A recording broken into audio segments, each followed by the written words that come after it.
Today is August 5, 2024, and I'm reading from Chapter 2 of the Lankavatara Sutra, which you can download for free, and I highly recommend that. Anyway, so we're on Chapter 2, page 49. Then at that time the Blessed One recited these verses. 125. The world as we see it exists not. Pluralities of things arise from the mind being seen externally. Body, property, and abode are manifested to us as of the alaya vijnana. 126.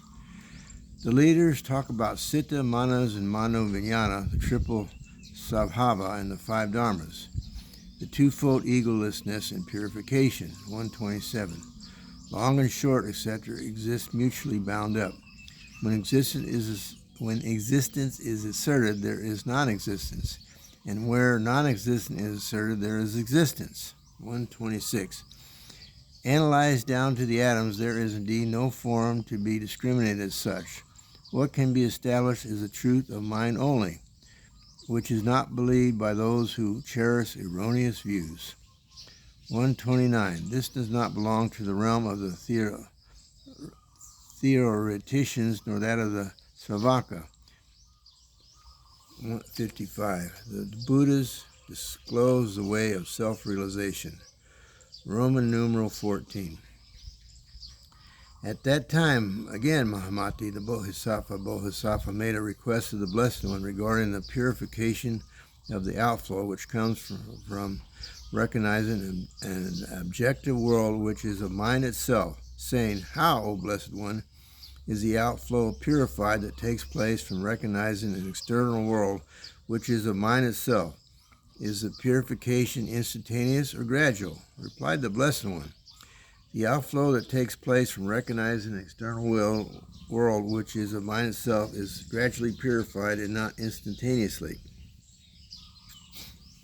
Mahamati, it is like the amra fruit which ripens gradually and not instantaneously. In the same way, Mahamati, the purification of beings is gradual and not instantaneous. Mahamati, it is like the potter making pots, which is done gradually and not instantaneously. In the same way, Mahamati, the purification of beings by the Tathagata is gradual and not instantaneous.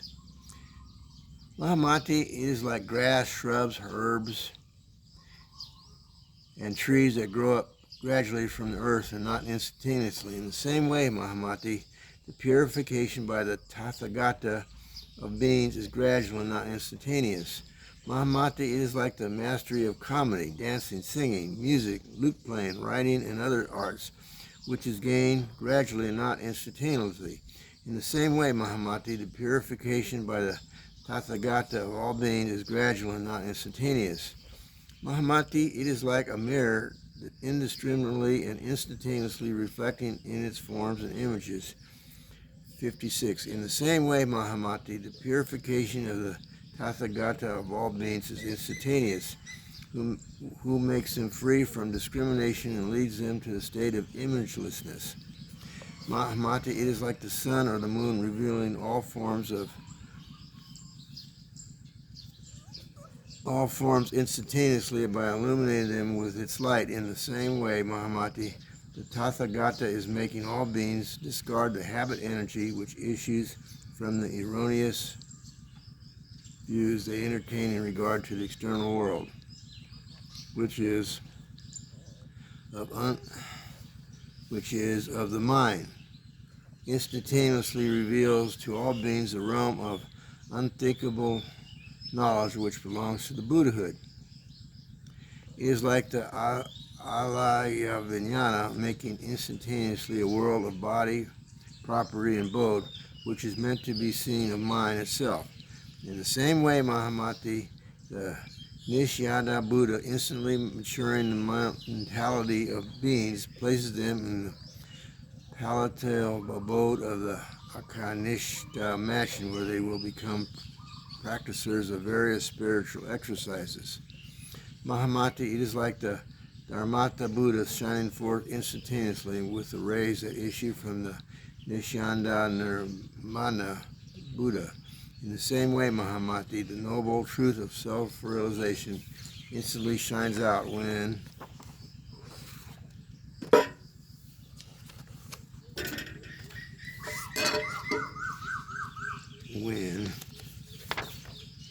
emancipation, the jnanas, and the ways in which they function, the forms which they take, their distinctions and their performances, the Buddha discloses against the philosophical views that surpasses forms. Again, Mahamati, the Dharmata Buddha is unconditioned, free from conditions, has nothing to do with all doings, senses, and measurements, and does not belong to the world of the ignorant. Shravakas, Pratyeka Buddhas, and philosophers who are always clinging to the notion of an ego. For this reason, Mahamati, you should discipline yourself in the excellent and exalted way leading to self-realization. You should keep yourself away from the views that recognize the reality of an external world apart from the mind itself.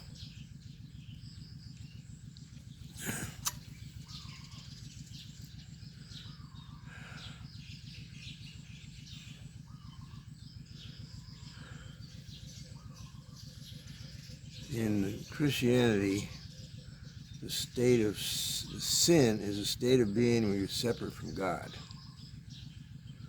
Here we are. It's all about mind. And it's kind of interesting to say self-realization, but I don't think you can do it without help from mind, where that's the coming home. Oh, man. So, okay, so now we're on Lankavatara Sutra, chapter 252, Roman numeral 16, XVI, 16. Further again, Mahamati, in the life of the Shravaka vehicle, there are two aspects to be distinguished, namely, the excellent and exalted state of self-realization and the attachment to the notion of self-nature arising from discrimination. What is the excellent and exalted state of self-realization belong to the Shravakas. This is a state of mental concentration which is attained when one realizes state of emptiness, egolessness, suffering, and impermanence, and the truth that is free from passion and is ever serene. When one annihilates notions belonging to the external eye of things, such as the skandhas, dakas, and ayutas, individual and generality, when one has the insight into reality as it is, entering upon the state of mental concentration, the Shravakas will attain the blissful abode of exalted self-realization, in which there is the emancipation belonging to the dana, the path and the fruit of samadhi, the deliverance of a samapati, in which there is as yet no discarding of habit energy and no escape from the imperceivable transformation of death. This Mahamati is the Shravaka's exalted state of self-realization. Having attained this exalted and blissful condition of self-realization, as realized by the Shravakas Mahamati, Bodhisattva Mahasattva may not enjoy by himself the bliss of sensation, the bliss of samapati, but should think compassionately of other beings and keep ever fresh his original vows. Mahamati, in whatever exalting and blissful state of self-realization the Bodhisattva may find himself, he should never exert himself in the exalted and blissful state of self-realization as attained by the Shravakas. 59. Mahamati, what is meant by the attachment to the notion of self-nation from discrimination? This attachment takes place when a man, seeing that the elements and qualities such as blue, yellow, warmth, and humidity, motility, and rigidity have never been created by a creator, yet clings to the notions of individuality and generally in accordance with the measures laid down in the books of logic. Mahamati, the Bodhisattva, knowing what this is, must abandon it. Conforming himself to the egolessness of things and holding back the wrong views regarding the egolessness of a person, the Bodhisattva should keep himself on the continuously ascending journey along the stages. This is Shravaka's attachment to the notion of self-nature arising from the discrimination of existence. Roman numeral 17. At that time, Mahamati, the Bodhisattva Mahasattva, said this to the Blessed One. According to the Blessed One's teaching, the eternal unthinkable is the exalting condition of self-realization and also of highest reality. Now, do not the philosophers also talk about the creative agent being the eternal unthinkable? The Blessed One replied, No, Mahamati, the eternal unthinkable considered by the philosophers to be characteristic of their creator is untenable. Why? Because, Mahamati, the eternal unthinkable, as held by the philosophers, is not in conformity with the idea of a cause itself. When, Mahamati, this eternal unthinkable is not in conformity with the idea of cause itself, how can this be proved tenable? Again, 60. Again, Mahamati, if what is claimed to be eternal unthinkable is in conformity with the idea of a cause, which is eternal in itself, it can be eternal, but since the idea of its creator is based upon that of a further cause, it cannot be eternal unthinkable. But, Mahamati, my highest reality is the eternal unthinkable, since it conforms to the idea of a cause and is beyond existence and non-existence. Because it is the exalted state of self-realization, it has its own character. Because it is the cause of highest reality, it has its causation. Because it has nothing to do with existence and non-existence, it is no doer. Because it is to be classed in the same head of space, nirvana, and sensation, it is eternal. Therefore, the philosophers, the eternal thinkable of the Tathagata is that realized by noble wisdom within themselves. For this reason, Mahamati, let the Bodhisattva Mahasattva discipline himself in order to attain by means of noble wisdom the truth of self-realization, which is the eternal unthinkable.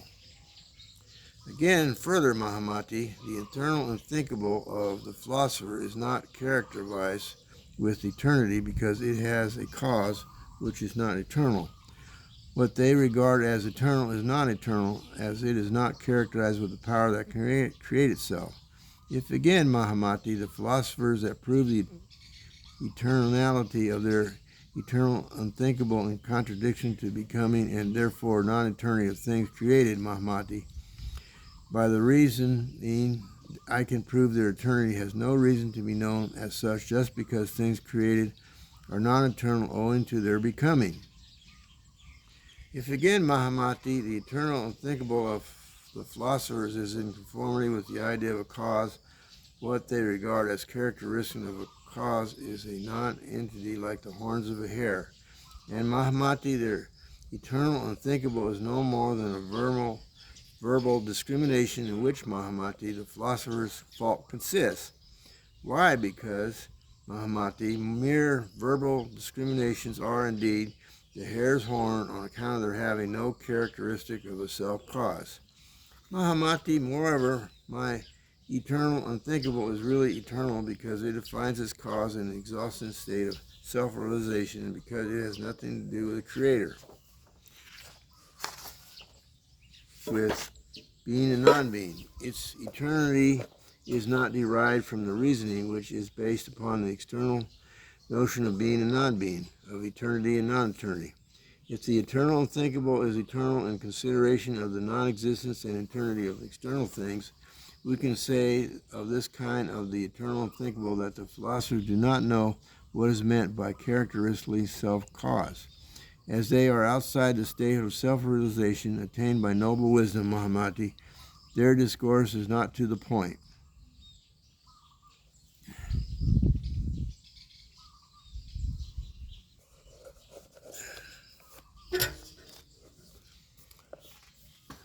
Okay, chapter 2, page 55, Roman numeral 18. Further, Mahamati, those who, afraid of suffering arising from the discrimination of birth and death, seek for nirvana, do not know that birth and death and nirvana are not to be separated, the one from the other. Let me read that again. Further, Mahamati, those who, afraid of suffering arising from the discrimination of birth and death, seek for nirvana, do not know that birth and death and nirvana are not to be separated, the one from another. And seeing that all things subject to discrimination have no reality, imagine that nirvana consists of the future annihilation of the senses and their fields. 62. They are not aware, Mahamati, of the fact that nirvana is the ala vijnana, which is a revulsion taking place by self-realization. Therefore, Mahamati, those who are stupid talk of the trinity of vehicles and not of the state of mind only, where there are no images. Therefore, Mahamati, those who do not understand the teaching of the Tathagatas of the past, present, and future concerning the external world, which is the mind itself, cling to the notion that there is a world outside, which is of the mind, and Mahamati go on rolling themselves along the wheel of birth and death. Further, Mahamati, according to the teachings of the Tathagatas of the past, present, and future, all things are unborn. Why? Because they have no reality, being manifestations of mind itself. And Mahamati, as they are not born of being and non-being, they are unborn. Mahamati, all things are like the horns of the hare, horse, donkey, or camel, but the ignorant and simple-minded who are given up to their faults and erroneous imagination discriminate things where they are not. Therefore, all things are unborn. That all things are in their self-nature unborn, Mahamati, belongs to the realm of self-realization attained by noble wisdom and does not belong essentially to the realm of dualistic discrimination cherished by the ignorant and simple-minded. The self-nature of the characteristic marks of body, property, and abode evolve when the ala vijnana is conceived by the ignorant as grasping and grasp, and then they fall into a dualistic view of existence where they recognize its rise, abiding, and disappearance, cherishing the idea that all things are born and subject to discrimination as of being and non-being. Therefore, Mahamati, you should discipline yourself therein, lie in self-realization.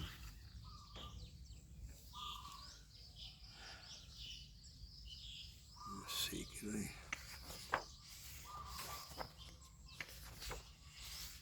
No, my voice is half. So that's going to be it for today.